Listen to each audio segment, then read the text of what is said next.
कुंभ खत्म हो गया और मैं दिल्ली आ गया और कॉफ़ी होम आ गया। अब आगे का सिलसिला सियासी गुफ्तगू का शुरू होगा। मूल बात यह है कि दिल्ली में चुनाव होने के बाद और भारतीय जनता पार्टी की सरकार बनने के बाद, उससे पहले महाराष्ट्र में, उससे पहले हरियाणा में, तो जो लोकसभा चुनाव में बीजेपी को झटका लगा था, बीजेपी ने टॉप गियर लगाकर इन राज्यों को जीतने के बाद अब देश में बहस ये शुरू हो गई है कि सच में कोई सियासी बहस देश में है या देश पूरी तरह एक तरफा राजनीति की तरफ बढ़ता हुआ जा रहा है। दूसरी बात, देश में रीजनल पॉलिटिकल पार्टीज का भविष्य क्या होगा। तीसरी बात कि अब अगले इस साल 25 और 26 में दो राज्यों में, मोटे तौर पर, वैसे केरल में भी है, बंगाल और केरल में एक ही साथ चुनाव है अगले साल, और इस साल बिहार में चुनाव है। अभी तक के हिसाब से भारतीय जनता पार्टी ने भारत के मानचित्र पर अगर आप देखें जितनी जगह भगवा लहरा रहा है, बिहार में सब कुछ नीतीश कुमार के दांव पर निर्भर करता है कि वहाँ के चुनाव कैसे दिलचस्प होंगे। तेजस्वी यादव ने पिछली बार का चुनाव बहुत बेहतरीन तरीके से लड़ते हुए सबसे बड़ी पार्टी के तौर पर वो आए थे, लेकिन बहुमत से पीछे रह गए थे।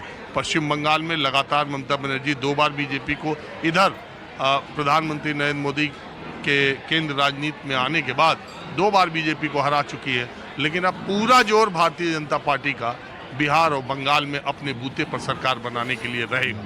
तो आज मैं कॉफ़ी होम में यही चर्चा कि देश का जो सियासी माहौल है उसमें विपक्ष की भूमिका या विपक्ष के मजबूत होने के कितने आसार दिखाई दे रहे हैं। चूँकि यहाँ पर हर तरह के लोग बैठे रहते, तो आज मुद्दा यही।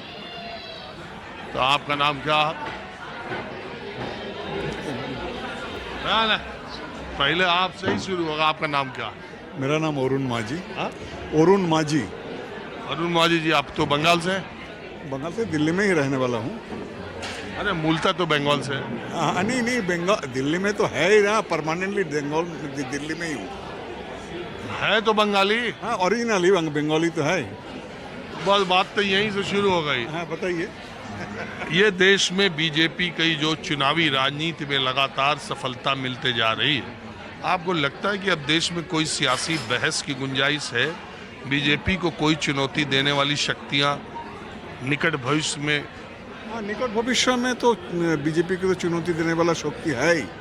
उसको इकट्ठा होना चाहिए पहले, और बीजेपी का जो यही काम है, जो चुनौती देने वाला जो फोर्सेस है उसके अंदर जाके भी वो काम कर रहे हैं। यही असली बात है। उसको अंदर जाके वो सारी जो यूनिटी को ख़त्म करने की कोशिश कर रहे हैं। फिर भी विपक्ष पार्टी के अंदर जो आरएसएस का आदमी को घुसा रहा है, जो वही काम एक्सपर्टाइजली कर रहा है वो।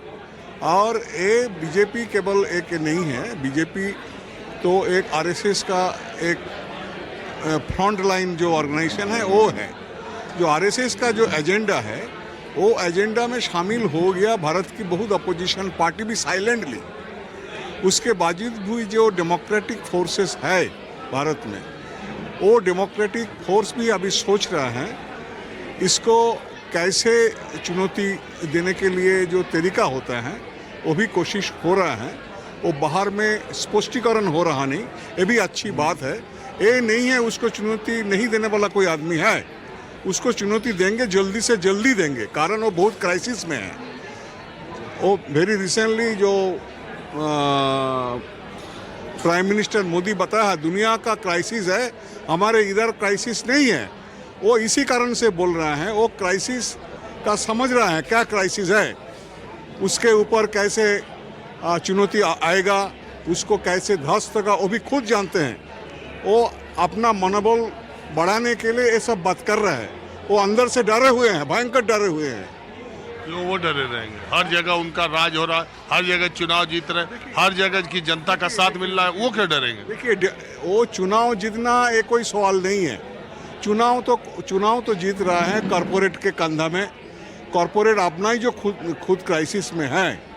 अरे भाई, तो जनता का सपोर्ट मिल रहा है कि नहीं मिल रहा है? पार्लियामेंट्री डेमोक्रेसी को देखिए वो ख़त्म कर दिया। डेमोक्रेसी, पार्लियामेंट्री डेमोक्रेसी को मैं डेमोक्रेसी मानते नहीं है। जनता खुद अपना डेमोक्रेसी के लिए लड़ना शुरू किया। जनता जो लड़ रहे हैं ये पार्लियामेंट्री डेमोक्रेसी को भी चेंज कर देंगे जनता। ये अगुवाई दिन से बड़ा लड़ाई है, केवल पार्लियामेंट्री डेमोक्रेसी से लड़ाई नहीं है। ये बहुत कठिन लड़ाई है।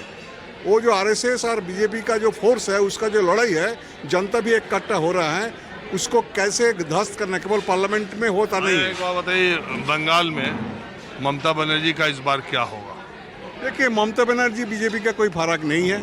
ममता बनर्जी बीजेपी का आरएसएस का या और एक विंग है।